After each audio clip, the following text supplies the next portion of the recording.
Hello, everybody.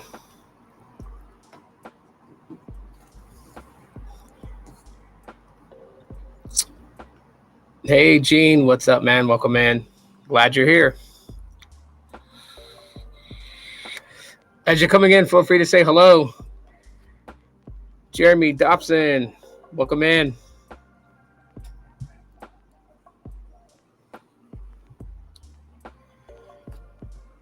How is your guys' Saturday doing?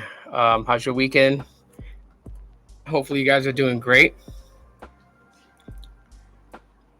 Always glad to see you guys stop in for a little chit chat. We'll give it like another couple of minutes here before I get started. Anything interesting this week that you guys did? Anything interesting that happened? Anything new? Feel free to share. I would love to know what's up with you guys and what's new, what's good. As for me, this week has just been work. A couple of other things. I don't really want to get into those other things. I'm trying to keep a positive mind, but it's going good. Awesome. Glad to hear, Gene. Very glad to hear. How about you, Jeremy? How's things going with you?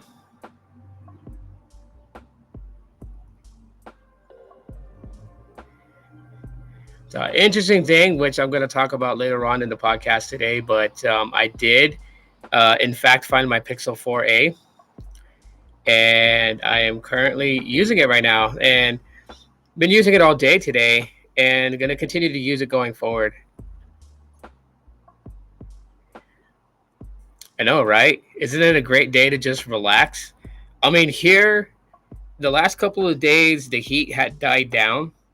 Um, but I work remote, so I don't get to step outside very often during the day because I'm working, and I didn't even know that until yesterday. And it wasn't so hot yesterday for being the month of May, and of course yesterday being Cinco de Mayo, also Revenge of the Fifth, and so it was a very interesting day. Nice and cool weather, not too bad. Today it's kind of warming up. But it's not terribly hot or anything like that. It's not unbearably hot. I think like right now it's like 82 degrees. So it's not so bad.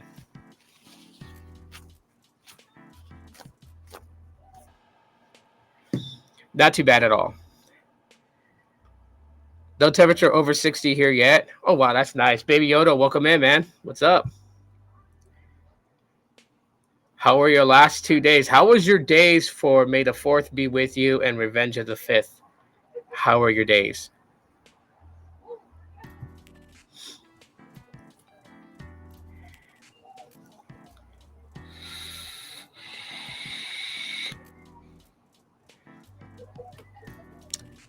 Yeah, about another 15 seconds and I'll get it kick started. I'm going to try to put timestamps into the description too as well, so people can just jump straight to when the podcast begins. Had that 5-minute warm up period, which is about to end here in 3, 2, 1, go. When I count down like that, all I can think about is the movie Wayne's World, where they're teaching. I forgot what his name was, but they're like he's got to do the countdown, and then he's all like in 5, 4, 3, and then they're like trying to teach him like you don't say 2 or 1, and he's like why not? And they're like you just don't, okay? Disney was giving free viewings of the third season of The Mandalorian for free on May 4th. Nice, nice. Did you watch as much episodes as you could?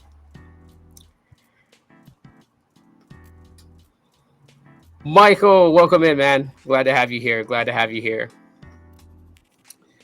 Glad to have you guys here. Anyways, yeah. So welcome to the weekend podcast. So my podcasts are going to be on Saturdays going forward. Just because that is the time that I'm going to have off. I could probably do some short live streams throughout the week, but it's going to be guaranteed for sure on Saturday. I just haven't picked the best time to go live, so today I'm just kind of winging it on time. It is 4:13 p.m. my time here, which we don't have daylight savings time, so it always stays the same. We never adjust. Um, Very interesting. You never seen any of it before? Oh man, you really got to go and look back at start off at the first season of The Mandalorian. If you know if you enjoy Star Wars, you're gonna enjoy The Mandalorian. Um, it's one of those series that bridges episode 6 and episode 7, so it falls in between that timeline. So definitely I wonder if we're gonna, get like a Luke series. But anyways, we'll chit chat about that at the end. Just kind of want to go on what today's topic discussions are today. Boost Infinite making some growth, and I can definitely see it both, from consumer standpoint and internal point. And I can say right now it looks promising. So a lot of the fears that it's going to go away, I'm not too concerned about that. Just because they are making some great steps going forward for such a young company that's under a year old. They're not even a year old yet, but we'll get more into that. Also talking Pixel Fold, that seems to be the excitement that I'm seeing on Twitter from a lot of people. Those that are gaslighting because they know that Google I/O is coming up and they want to be adopted into Team Pixel so they can get their hands on the Pixel Fold, because it is quite an expensive device. Yeah, no, totally, man. I am going to catch up with that here in a little bit. That's why the live stream is not going to be long. It's going to be like maybe like 45 minutes, um, just because Backlash is tonight. And I know tomorrow on the Scorpion Deathlock podcast, speaking of that, Gene, tomorrow on the Scorpion Deathlock podcast, we are having a podcast tomorrow. So if you didn't get notifications turned on for that channel, get it turned on. It is going to be me and Mike, and it's going to be one other guest probably. So we'll see about that. But yeah, we're going to be discussing a lot of the wrestling news and everything like that. The World Heavyweight Championship belt being introduced, and the drama with CM Punk and AEW, as well as our thoughts of Backlash. So be ready for that tomorrow. Boost Infinite is great service. It is. I really wouldn't I wouldn't call it really Boost Infinite service right now, just because it's relying on AT&T and T-Mobile. But when Dish Native 5G rolls out here soon, that will tell the tale. But unfortunately, the only people that's really going to know how Dish Wireless performs or their native 5G is those that's on Project Genesis. And yes, down the road when Dish has their 5G really like built out nationwide and they've got the ball rolling, I do see Project Genesis ceasing to exist, because it is planned that Project Genesis customers will merge into Boost Infinite. Remember, Project Genesis is really just to kind of test Dish Native 5G. That is the whole purpose of it. So,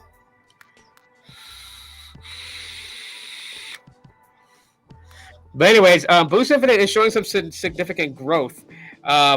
We are starting to see a lot of people get very interested in Boost Infinite because of the $25 price plan.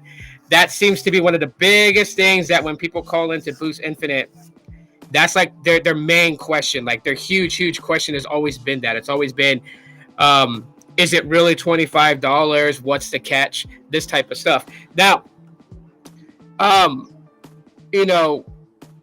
with Boost Infinite, I think one of the hardest things about Boost Infinite is people not understanding it's not prepaid, right? So like, while I would sit here and say that they are under the same umbrella of Dish Wireless, it's really kind of like repetitive to try to always explain that Boost Infinite and Boost Mobile are two separate things, right? And I noticed this because I've run the page on Facebook. Like I've opened a page, for Boost Infinite. I've had to open it up for Boost Mobile questions too, because people are getting so confused about it. They go in there and they pitch their frustrations about their service, and after a long typed out,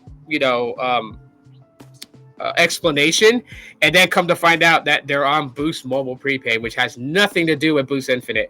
So we're still in the growing pains as a company. We're still in the growing pains of it, and it just it sucks because I can see people's confusion, I know that other people would like be like, well, they should just probably name it something else, and they could. I mean, they already have kind of like a name, and that they could use, and just drop the name project. They can call it Genesis Mobile or Genesis Wireless or whatever they want to call it, but they opted to go with Boost because Boost is a much recognizable name.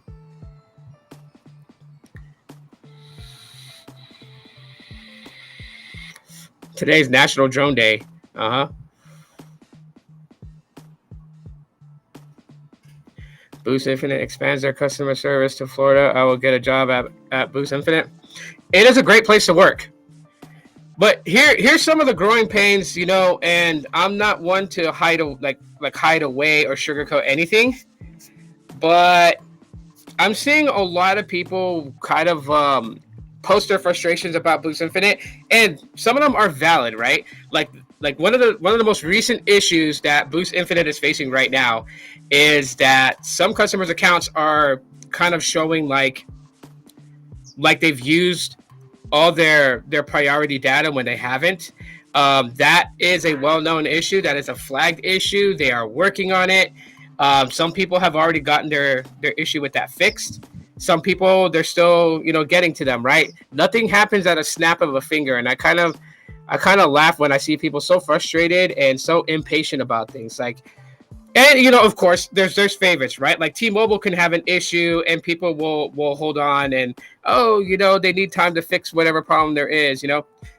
It's always the pick and choose thing. So this is the reason why that stuff like that really doesn't bother me. When people go to the Facebook page and start complaining on there, and they're wondering why I'm not kicking people out or blocking them. I'm not going to block anybody, unless they get personal with somebody on there. I'm not going to block anybody. I signed up for the Boost Infinite add-on Speed Pass. Yeah. One thing that I did advise, and trust me, I did send this up as a suggestion to Boost Infinite, and I basically told them that we need to see that in the app, in the My Usage tab, right? So when you go to the My Usage section, it would be wonderful. Like, I know they want to keep those two apart, and that's fine. But they could have one spot that shows your 30 gigabytes of priority data. Ooh. Cars. But yeah, they could have one spot that shows your 30 gigs of priority data and how much you've used. And they should have another section underneath that shows the speed pass 20 gigabyte amount.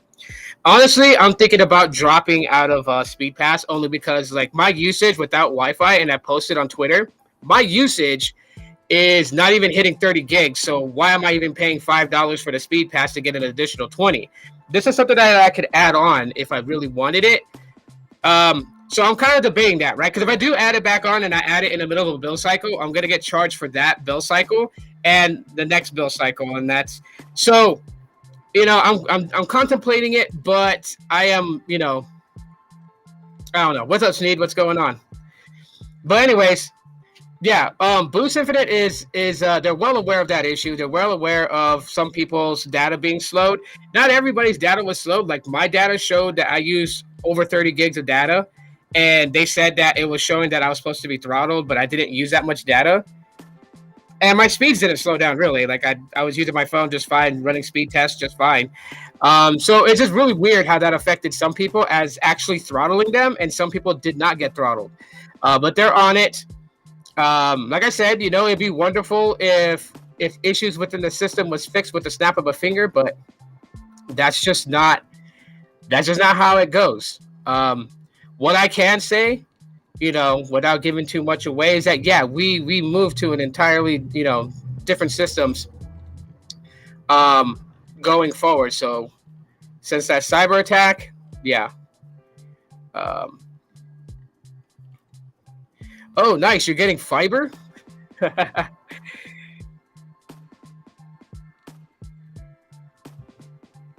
Sneeze says congratulations. Now with fiber, are you talking fiber with AT&T or fiber with Google, like Google Fiber? I'm finally getting the Verizon 5G home internet. So excited to get VZW 5G home internet cube next week. Nice. Yeah, at the end of the day, fiber is going to be there. You know what I mean?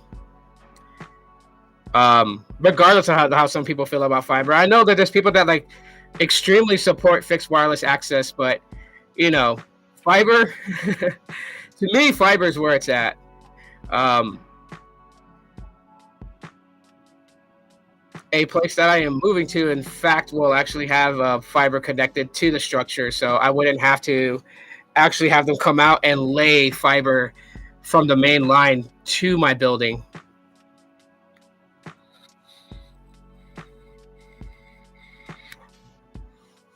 Oh, fiber with Frontier? Okay, nice.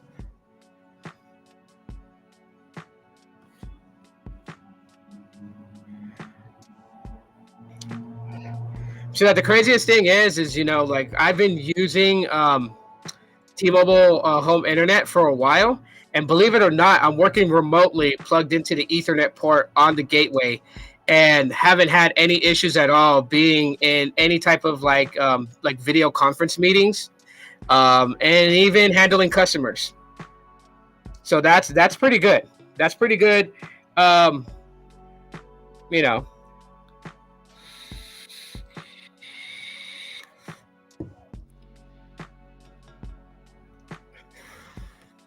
Comcast is Garbini. 1 gig, 1 gig down, 1 gig up. $40 a month. Wow. That is a good price, man. For a gig by gig, fiber access, $40 a month, and that's $40 plus taxes and fees, or is that just 40 flat? Just out of curiosity. Uh oh. Sneed pays double for that tier. Do they have Frontier in your area, Sneed?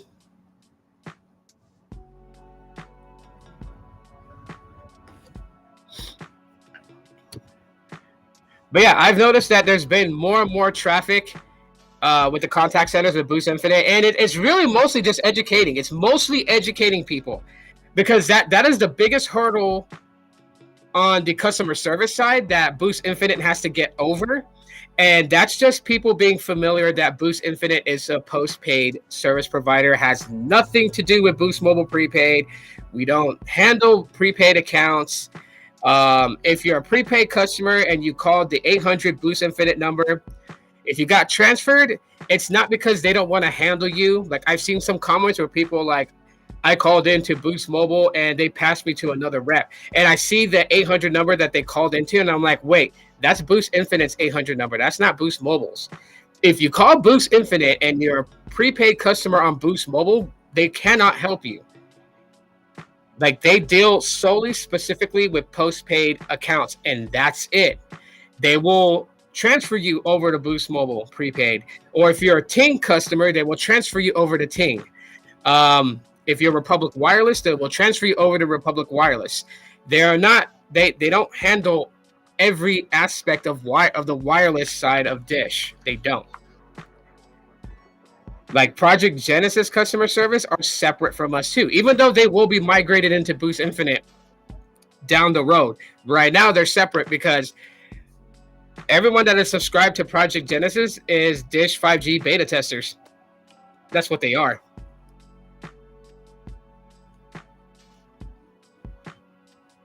You had the 2 gig for $134 a month.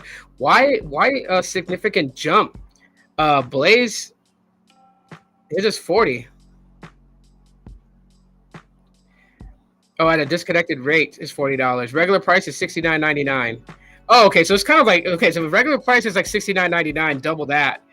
That's about what you're okay. Never mind. I thought it was like 40, like that was its price, $40. Like there wasn't any type of like introductory rate, promotion, or anything like that. But if it's $69.99, basically $70 a month, double that, that's 140. So if you're getting 2x2 gigs and you're paying only 134 for it, you're actually saving $6.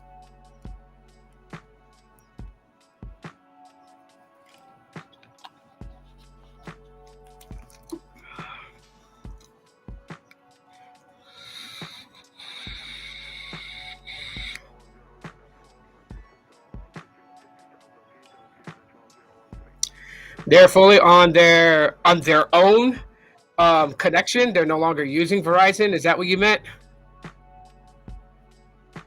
Or fully on their own, I think. And then no more Verizon. They are able to lower the. Okay, that's actually pretty good though, man. That's really good because like I don't have fiber. My unlimited data is $50 a month. My discount rate, and it's $200. Oh, okay. Um, what was it? My T-Mobile home internet is only $50 a month, and that's flat rate. Um, my connection is nowhere near your guys' connection. I'm not getting gig by gig. I think the best on an average is like 250 by 100 at best. Like on a very good day. On like an average day with basic T-Mobile traffic, it's like 200 by 60.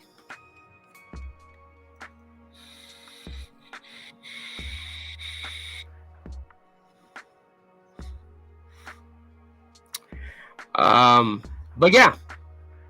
So for those that are worried about Boost Infinite dying because their stocks are plummeting and everything like that, like I know that doesn't look good for the company, and there is still a chance that it could go out of business. I'm not gonna like say that there's no way in hell it would ever go out of business. There is a chance, but Dish is making some very good strides in pushing forward. So I do see Boost Infinite surviving. For those that hate Boost Mobile, sorry, not sorry to you guys. I don't see them dying in the next 2 months. I think people said back in February they see Boost Infinite dying out in 6 months.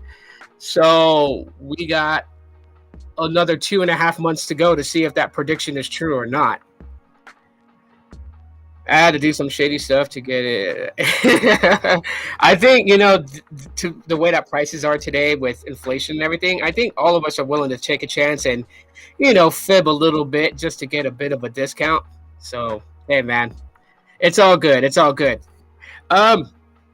Yeah, so I will continue to drop update videos on Boost Infinite. Things that I'm able to talk about and that's coming on the horizon. But I just want to let everyone know that for a company that's less than a year old and all the crap they had to face, and then seeing things from an internal point of view as well as an external point of view, I got a pretty good feeling about Boost Infinite.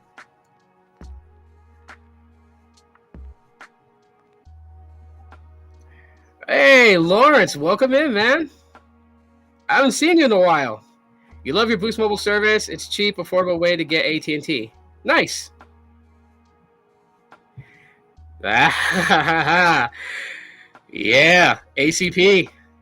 I think isn't there news that they're trying to do they're trying to get rid of the ACP programs? I have Frontier Fiber. Yeah, I know, Bobby. You said that earlier. Boost Infinite. Yeah, pretty much the same thing, right, Lawrence? To a degree. Just one's postpaid, one's prepaid, but I mean, they're both using AT&T. They're both going to use Dish. Internet providers in my area is Cox Internet and CenturyLink, and both of them are shitty. With with the whole thing of like why I dropped that video about why there's not a lot of phones. And again, this is why I find it so funny. This is why I'm always repetitive. I'm not repetitive to piss people off or just to be annoying, but I always want to emphasize the differences between Boost Infinite and Boost Mobile because like I dropped a video talking about Boost Infinite and why there's not a whole lot of selections of phones, right? And I get comments and people are talking about Boost Mobile. I'm not talking about Boost Mobile and the types of phones that Boost Mobile Prepaid is selling. I'm talking about Boost Infinite. When you go to Boost Infinite's website, there's only a handful of phones. Only a handful. I'm going to pull it up right now.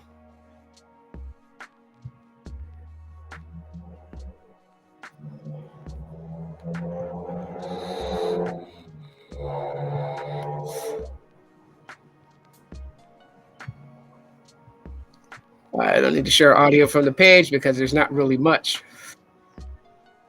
But let me just make sure that it is. There we go. All right. So, you got unlimited wireless, $25 forever. And I talked about that. And I stated how, that's what it is for right now. But I don't see this being the plan that Boost Infinite's going to have 6 years from now when they grow. Um, there's every provider changes. Every provider changes and comes up with new plans.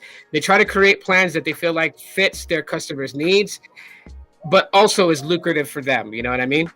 Um, but anyways, yeah. So when you go to Boost Infinite's website, there's only a little selection of phones, right? And this is not Boost Mobile. I want to reiterate that for anyone that watches a replay and thinks that this is Boost Mobile's new website. It's not. This is Boost Infinite post-paid.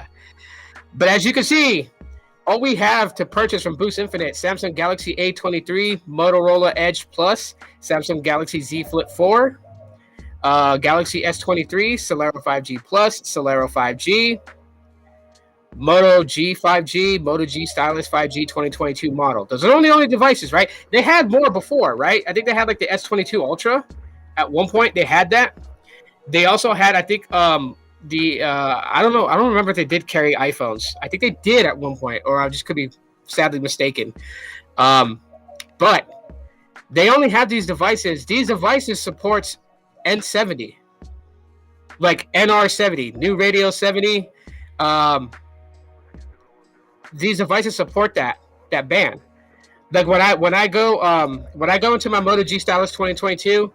The dialer, and I hit star pound 4636 pound star.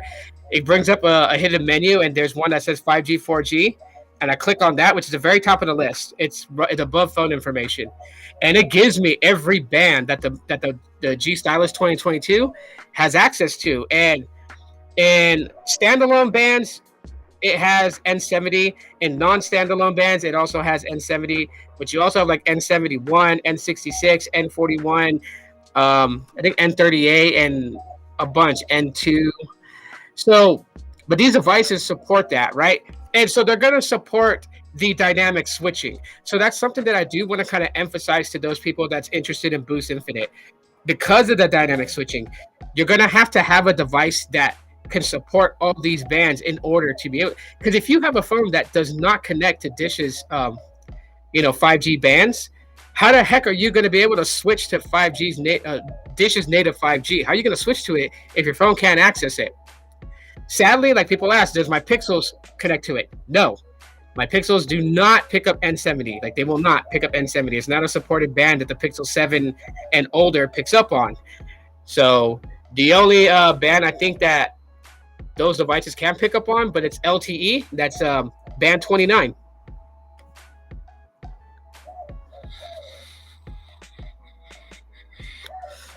So I just kind of wanted to just kind of emphasize on that, just kind of let people know.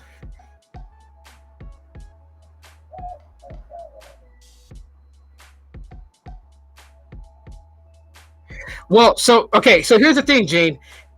Pixels will work on Boost Infinite. You remember, like, don't forget this part.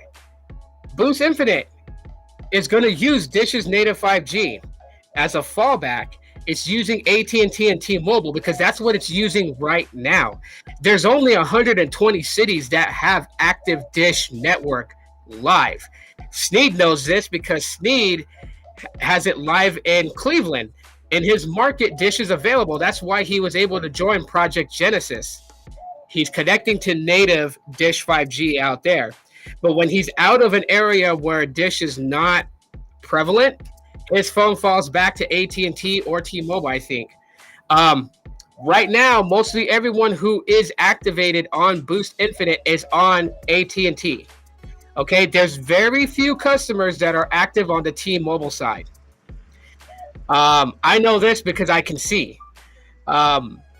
So most places where you order a SIM card, you're going to most likely be thrown on the AT&T network. There was one person that was on the group page on Facebook that was able to actually get his line active on T-Mobile. But as he commented to everyone who was asking, he had to go through hell because literally customer service has no way of switching you to a T-Mobile side. They don't. They don't choose which side of the network you're activated on when you sign up for service with Boost Infinite. They don't sit there and say, okay, do you want AT&T or T-Mobile access? No, it's whatever is prevalent in that area that seems to be more dominant. And if AT&T is more dominant, you're going to activate on AT&T. I know this because T-Mobile is great in my city. Like, it really is. It's gotten so much better. But I can't access the T-Mobile network. My phone always defaults AT&T no matter what. So yes, they can activate Google Pixel 7s, Google Pixel 6. I mean, dude, if you go through my YouTube channel, you'll see I've speed tested Boost Infinite on every Pixel phone I have, including the Pixel 4, the Pixel 3a, all those devices. They all work. You can activate on them. The only downside is that when Dish native 5G is live in my city, my Pixel 7 will not pick up N70. It doesn't support that band. So I won't actually be on Dish's native 5G, which is why I have the Moto G Stylus 2022. I am looking to buy the Motorola Edge Plus, which supports N70. I'm actually looking to buy one. I found a few online that are for sale. One guy has one, never opened, sealed in the box. But of course, I'm going to have him open it to check. But he wants, I think it's like $365 for it. So I may end up buying it. Because at the end of the day, if you have a Dish compatible phone, you're going to be able to take advantage of dynamic switching. If you have a device that can support AT&T and T-Mobile but can't support Dish, you'll still probably be able to take advantage of dynamic switching when it's live, but you'll only have a 2-network access. And those, like AT&T, bounces between QCI 9 and QCI 8. I think on a good day, customers on Boost Infinite can reach QCI 7, but it doesn't go any higher than that. Like, it doesn't go up there with AT&T postpaid, and it's not going to, because obviously AT&T is a competitor. You know, Dish has an agreement with them until 2031. Same with T-Mobile, and I think they might try to renew that to continue the dynamic switching. If people don't care about dynamic switching, I can see Boost Infinite just dropping any type of deal with AT&T and T-Mobile in the future, and just solely depending on their built-out O-RAN 5G cloud-based connectivity. They offer data in Mexico. They do. Hang on, let me show you the add-ons. But they do offer data in Mexico. They offer voice and text as well. Let's see. I honestly feel like they should do more to their website. Oh, here we go. Never mind. I take that back. They have it here. No, I don't want to add a line.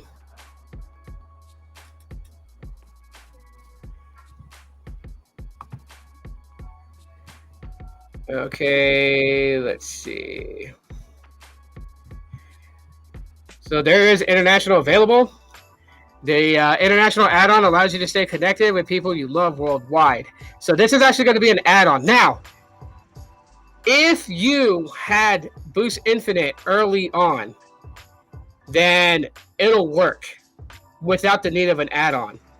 If you left Boost Infinite a month ago and you come back now, you're going to be on the new Infinite Unlimited plan, and it doesn't have a lot of the features that the early access members have. So if you want those features, you're for sure going to have to do the add-ons. That was one of the benefits. Hang on here.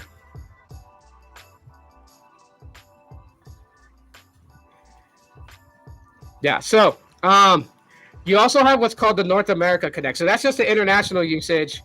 Let me bring up North America Connect. Here's all the different add-ons: data hotspot, speed pass. North America Connect, stay connected across the border, family and friends in Canada and Mexico. We make it simple to stay in touch while traveling throughout North America.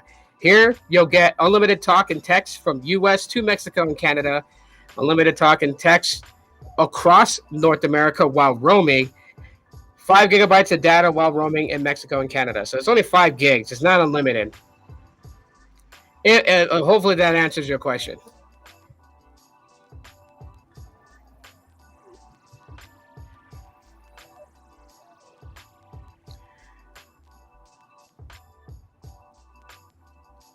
And then let's see, International Connect. So hang on. Let me share this tab so you guys can see what I'm saying. Right. So that's North America Connect, International Connect. Basically, same thing. Stay connected to the people you love all around the world. Enjoy talk and text to over 200 destinations. Check out the full list here. So I'm going to bring up the full list. But basically, it's unlimited talk to nearly 50 destinations, unlimited talk to landline in 80 destinations, variable minutes to 120 destinations, unlimited text to 200 destinations. So let me just see what the data side is.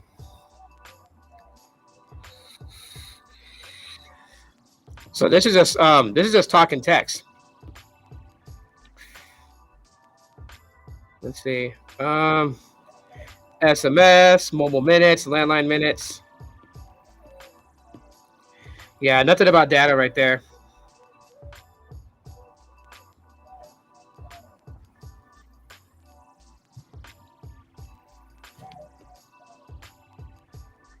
Yeah, so hopefully these things change in the future and they add a little bit more as they grow. We can only pray for that. I would think they would offer a little bit more just because they have, T-Mobile as a partner, and T-Mobile has great partnerships internationally.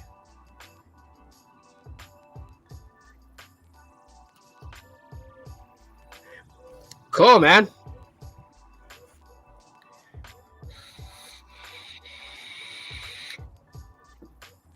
Yeah, you can even even if Boost Infinite is not something that will replace your daily driver service, it makes a great backup phone as a burner. You know what I mean? Yeah, 5 GB is not a lot. Not a lot at all. This is one of those instances, like right now, currently, like if I wanted to use Boost Infinite outside of the country, then I would actually grab, well, I'm going to have my Google Fi line. I would actually use my Google Fi line for data overseas.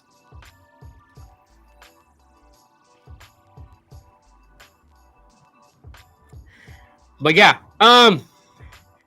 so anyways, yeah, just be, just stay tuned. Like I'm going to be dropping videos as Boost Infinite grows. I will come to YouTube and make videos telling you about the growth, unless it's like proprietary information that's not to be out of the source. Then I won't break it and release that info. So and you guys have been really cool about understanding that. Like no one's really giving me crap about not feeding out information that is internal. You guys are great about that.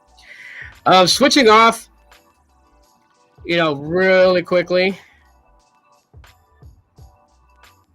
How many of you guys are excited for the Pixel Fold? What are your guys' thoughts currently on the Pixel Fold? Do you think this is going to crash and burn? Do you think this is going to, take off and be a good thing for Google and Pixels? And what do you think about the masses of people on social media gaslighting Team Pixel because they want to get this for free sent to them as a review unit? What say you? Open on it. Have at it, everybody. Feed me your thoughts. What do you guys think?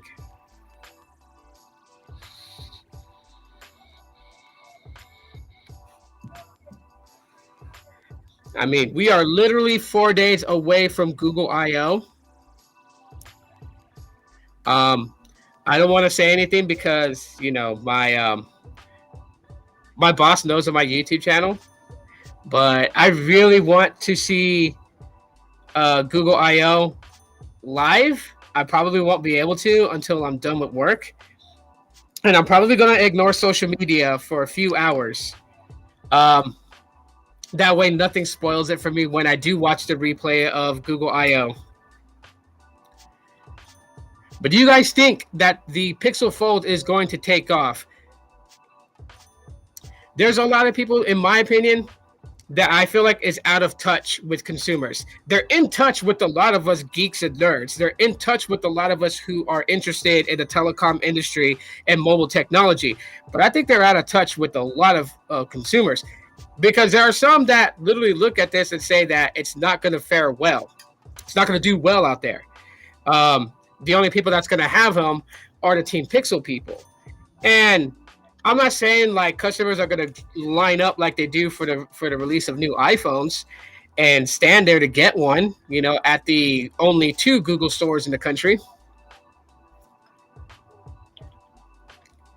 But I would say a handful, so I would say maybe about 5,000 or higher are going to buy this thing day one. Day one, they're going to buy this thing because they have the money for it.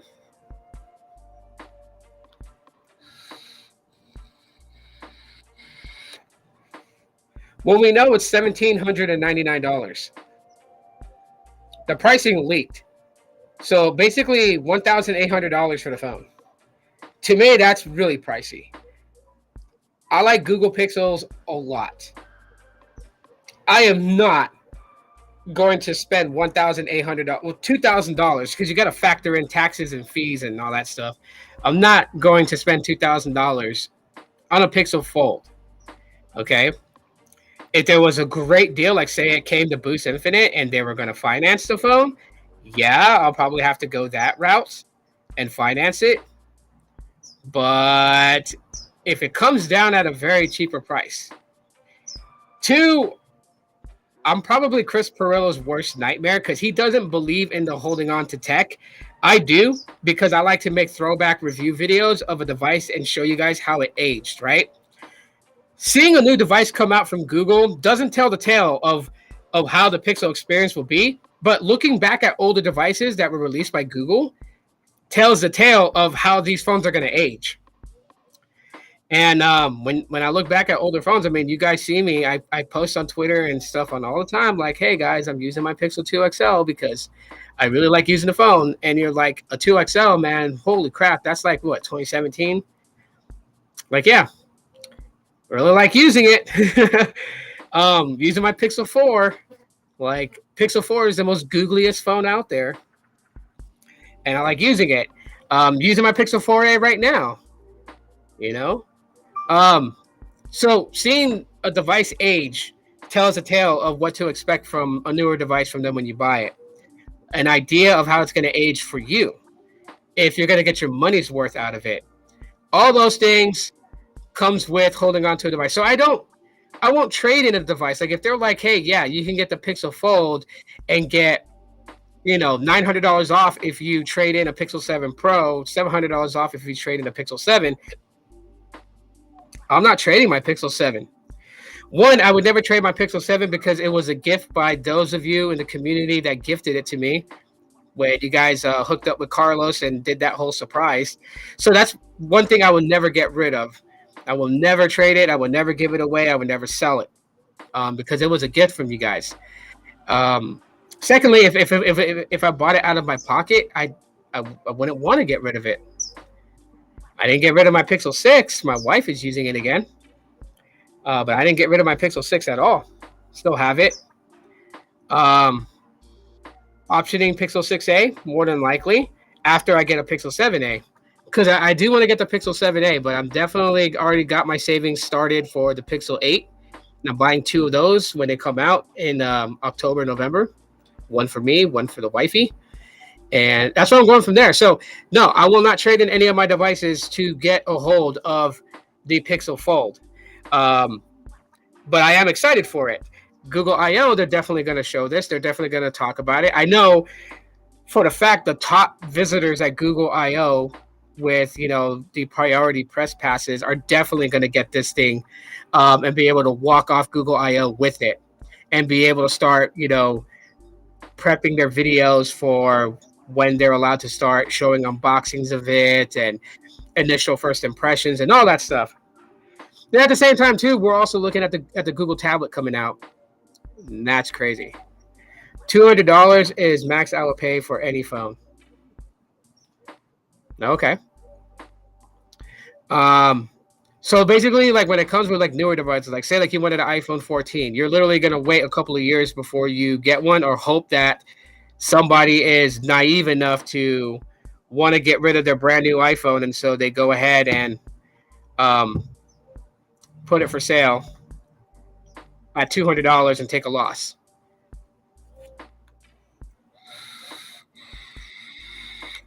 Just making sure if I got that right.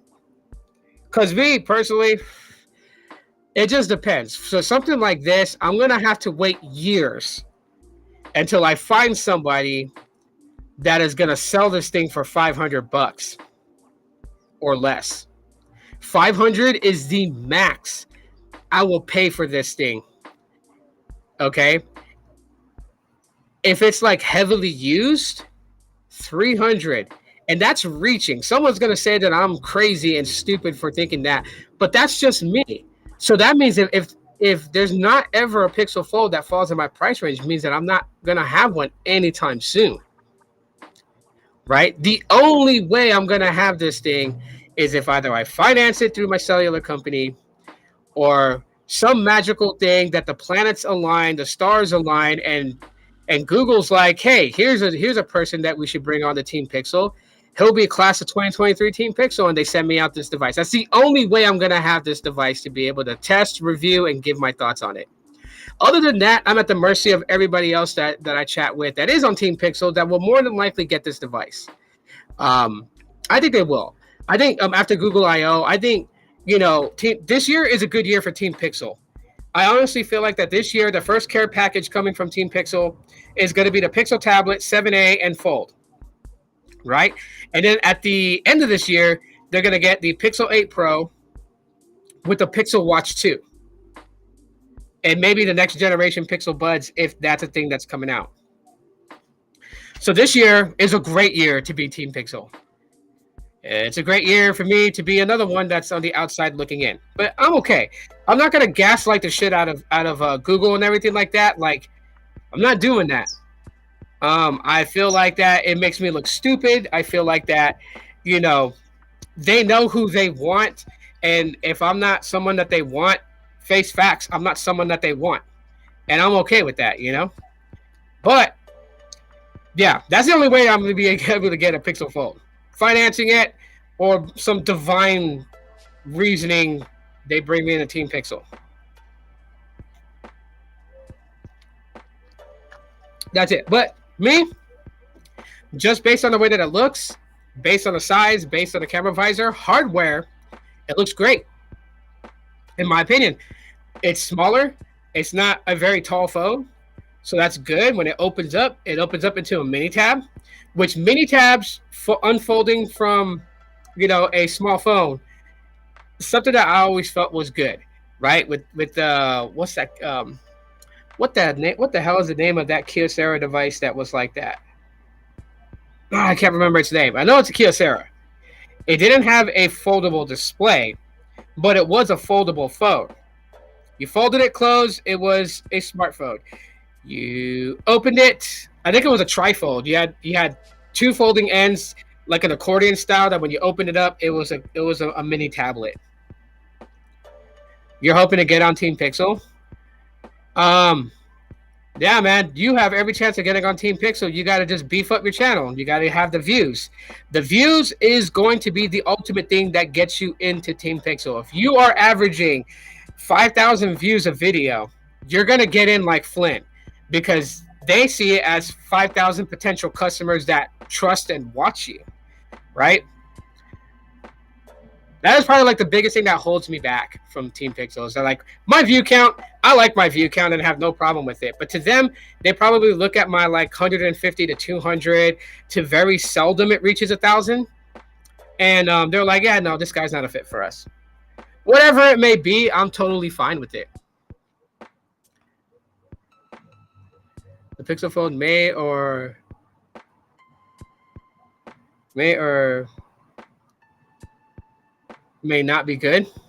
Well, I mean, no one knows, right? We got to have this thing in hand to really know. Like, I'm not the type of person that is going to make judgment based on what's written down in black and white. I have seen phones in my past that I looked at the specifications and said, dang, that's going to suck when it comes out. And then the phone comes out and being one of the most best-selling phones there was out there. There was a phone that I looked at and I said, holy crap, this thing is going to be powerful and amazing. And then it turned out to be the most slowest, sluggish phone released that year. You can't judge things on what we see on paper, on websites, or through leaks. We have to have the phone in hand to know exactly. Because everybody's point of view is different. I've had people tell me the Pixel 7 is absolute garbage, sucks for them, and they describe all these things they go through, and then I'm using my Pixel 7 like, geez, I don't experience any of that. My experience, your experience, their experiences is all going to be different. So I have to say, people got to have it in hand. We got to see. My concerns is the same concerns that I had for the very first Galaxy Fold, which is the same concerns that a lot of people had. How is the display going to hold up with opening and closing, right? Because first of all, people that get the Pixel Fold, they're not going to unfold it when they just need to. You know someone's going to consistently flip it open, close it, flip it open and close it. So like how many flip opens and closes does this thing have? Does it have 10,000 flip open closes before the screen starts to wear? We don't know. Right? These are questions that we want answered. Yep, backlash starts in 2 minutes. I know, I'm about to wrap things up here soon. So at the end of the day, I am definitely excited for the Pixel 7a. I do want to grab one of those. The Pixel tablet, I'm hoping to get around my birthday in August. So that'll be then. And then the Pixel 8s. And maybe the Pixel Watch too. But the Fold, not something I can see myself. Go again. I see that you have 12.2 in subscribers. Google Pixel. No, well, see, it's not about subscribers. It's not about subscribers, man. Because you could have 12,000 subscribers, but if 12,000 subscribers are not watching every single one of your videos, then you're not really out there, right? Which is where I sit at right now. Like that is like the biggest hurdle that I have with my channel. I have 12,000, like 12,200 subscribers and counting. But not all 12,000 are watching. Like if every single subscriber watched every video I posted, I would die of a heart attack, because that would mean that, you know, my not engagement rate, but you know, my retention rate on YouTube would be at 100%. You know, at best I can average like over maybe like 2% of people to come watch. On a very good video, 10% of people will come watch. And that's it. I mean, yeah, that's like that with a lot of YouTube channels. Like, so it's not about the channel amount. This is why I was giving out that advice to a lot of creators, and I was like, once you hit 1,000 subscribers and 4,000 hours watch time, forget about focusing on subscriber counts. Focus on your views, your view watch time, like your view watch counter. Focus on that. Focus on getting those views. You can get on Team Pixel having 1.5 thousand subscribers, but if every one of your video is striking 10,000 views, they're going to want you. So it's not about the subscribers you have. Because there's even people that will go and buy subscribers, and they know who they are. They will subscribe to some sort of company that promises to get you views and a whole lot. And I'll talk about that on another time, you know.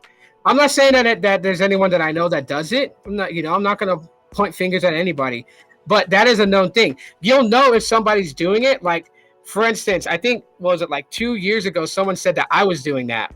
Okay. YouTube watches these channels very closely. If I had paid for a single subscriber, my channel would have been shut down a long time ago. They have a way of finding out. They have a way of figuring out who's buying and who's not. You know, the absolute truth about my channel is that there's only a handful of people that find me interesting to listen to, and that works for me. I'm happy with that. There are people who subscribe to me for my old content that I used to do, and they're like, oh, okay, this guy talks too much about pixels, I'm done watching him, and they don't come back. There's those that were here for the Boost Mobile videos, unboxing Boost Mobile phones. Okay, this guy doesn't spend his money on Boost Mobile phones anymore. They stop coming back. Some of them didn't unsubscribe, but they just stopped watching my videos. Some people even got the hell off of YouTube because they're on TikTok. TikTok is what's also grabbing a lot of the views that would have been here on YouTube. A lot of people are switched over to TikTok. This is why some content creators are happy in the fact that TikTok might get banned, because then they're like, okay, those people that were on TikTok watching are going to come back to YouTube to watch content. Maybe that might be the case. Maybe it might not. I don't know.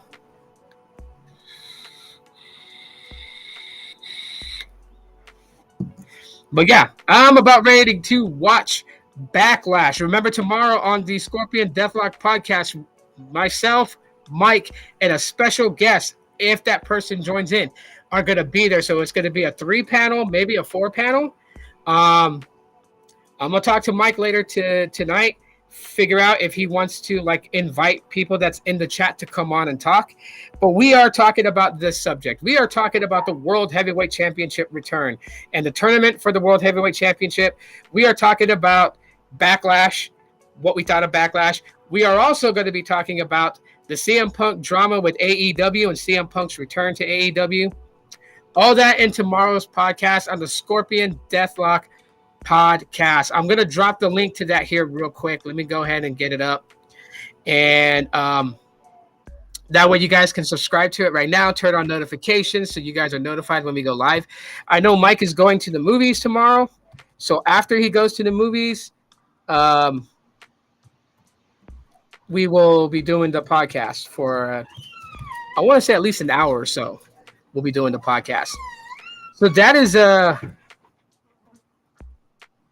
the idea for tomorrow. Hold on. I got lost in a moment right there because I put Scorpion Deathlock and like a bunch of Sting videos came up and I'm like, Doug, you know. Sting is he is the holder of that move.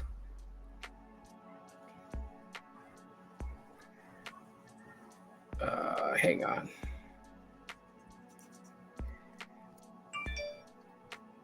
I'm gonna go to my list of subscriptions because typing it into the YouTube search, it doesn't find it. But that's just because the channel's fairly new.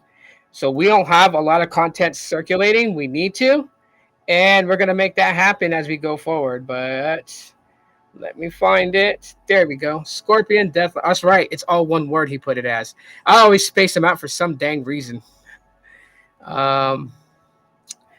Anyways. Let me go ahead and drop this in the chat here so you guys can subscribe to it. There we go. That is the link to the Scorpion Deathlock podcast. Owned by B-Tech Reviews, co-hosted with me and other guests as well. Would love to see a lot of you guys there if you guys enjoy watching pro wrestling. Great place to be. Yeah, we are unscripted.